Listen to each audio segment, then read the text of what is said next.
La mitosis y la meiosis son dos formas diferentes de división celular que ocurren en las células eucariotas, es decir, en aquellas células que poseen núcleo. Durante el ciclo celular, la célula eucariota experimenta una serie de cambios que conducen a la formación de nuevas células hija.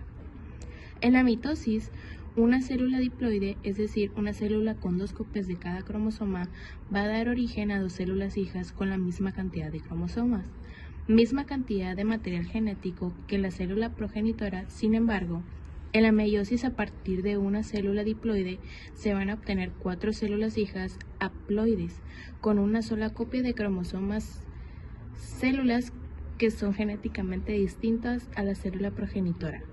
Es por esto que se dice que la mitosis es un proceso de división conservativo, ya que el material genético se mantiene de una generación celular a la siguiente, mientras que la meiosis es un proceso de división reductivo, ya que el material genético se reduce a la mitad de una generación celular a la siguiente. La función de la mitosis es asegurar el crecimiento y reemplazo celular. La importancia de esta multiplicación celular radica en mantener la reproducción y las poblaciones de seres unicelulares con la misma información genética, además de efectuar procesos de curación, crecimiento y renovación de tejidos y órganos en organismos pluricelulares. La meiosis, por el contrario, tiene una casi única finalidad y es la de producir gametos para la reproducción sexual. Teniendo en cuenta esto, encontramos que la mitosis ocurre en las células somáticas, es decir, en las células del cuerpo, pero además también ocurre en organismos unicelulares que tienen reproducción asexual. La meiosis, por su parte, ocurre en órganos sexuales, concretamente en las células sexuales o células germinales para poder formar gametos, es decir, que solo ocurre en especies que tienen reproducción sexual. En los animales, los gametos femeninos se denominan óvulos y los gametos masculinos espermatozoides. En las plantas, el gameto femenino se llama oósfera y el polen es el gametofito masculino, en el inferior del cual se forman los gametos masculinos que fecundan a la oósfera. Las células sexuales no son diploides precisamente porque al unirse necesitan llevar a cabo una reproducción normal. Necesitan formar un único conjunto de información genética para formar un cigoto.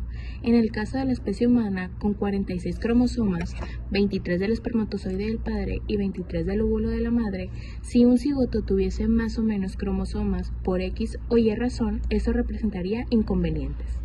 Las células sexuales no fuesen haploides, al unirlas tendríamos que el óvulo aportaría 46 cromosomas y el espermatozoide otros 46.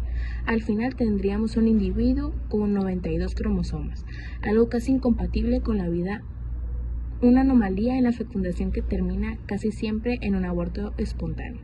Claro, es posible que esto ocurra, que la meiosis no se dé de una manera correcta. Por lo contrario, si las células sexuales son haploides, al fusionarlas en la reproducción sexual, tendríamos un individuo normal con 46 cromosomas, 23 del espermatozoide del padre y 23 del óvulo de la madre.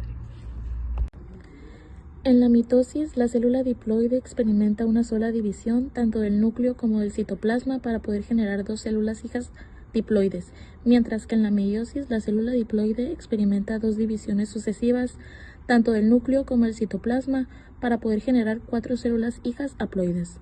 Estas divisiones son llamadas primera y segunda división meiótica o simplemente meiosis 1 y meiosis 2.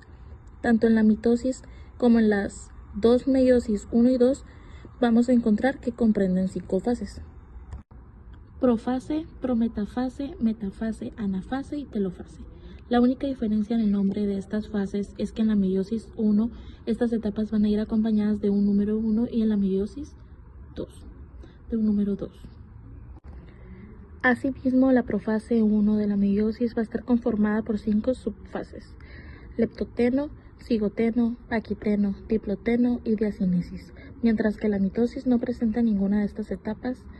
Esto marca una gran diferencia entre la mitosis y la meiosis porque en la profase 1 de la meiosis es cuando ocurre la recombinación de genes entre ambos cromosomas homólogos, es decir, que intercambian segmentos de material genético dando lugar a variabilidad genética, cosa que no ocurre en la mitosis. En la mitosis no ocurre recombinación, por eso es que decimos que el material genético de las células hijas es idéntico al de la célula madre o progenitora, salvo algunas excepciones que involucran mutaciones. Recuerda que en el término cromosomas homólogos hace referencia a un par de cromosomas, uno que heredaste de tu mamá y otro que heredaste de tu papá. Por ejemplo, el cromosoma 1 que te heredó tu papá y el otro cromosoma 1 que te heredó tu mamá son un par de cromosomas homólogos. En este ejemplo, el cromosoma rojo y el cromosoma azul son homólogos, así como el cromosoma amarillo y el verde también lo son. En la metafase de la mitosis, unas estructuras proteicas llamadas cinetocoros que se han formado previamente en el centrómero de cada cromátida hermana se unen a un microtúbulo del uso mitótico de manera independiente, cada uno al polo contrario de la célula, para que de esta manera en la anafase de la mitosis ocurra la separación de las cromátidas hermanas. Por el contrario, en la metafase de la meiosis, uno de estos cinetocoros formados en cada cromátida hermana del cromosoma se unen al mismo microtúbulo determinado polo de la célula.